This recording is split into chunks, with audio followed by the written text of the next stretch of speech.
Картошка, запеченная в духовке по-итальянски. Учимся готовить вкусно у Франко. Здесь килограмм картошки. Очищаем ее и убираем в сторону, но ненадолго.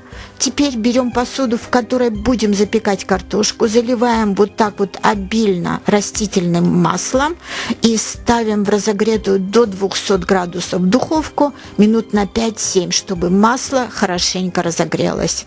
Тем временем нарежем вот такими кубиками картошку и тоже убираем в сторону. Теперь берем среднюю головку чеснока, не нужно ее очищать, вот так прямо с шелухой ее раздавливаем и тоже добавим к картошке.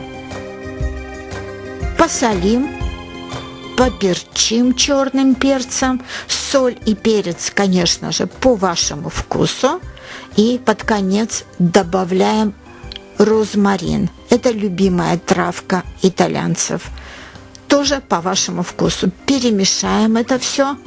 И теперь осталось перенести в это вот кипящее масло.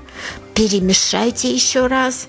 И ставьте обратно в духовку при той же температуре 200 градусов минут на 45. Посмотрите, какое чудо получилось. Хотите более поджаренную, можете оставить на 5-10 минут дольше. Картошка получается чудесная, незабываемая. Эта картошка послужит прекрасным гарниром к мясным и рыбным блюдам. Обязательно приготовьте и попробуйте.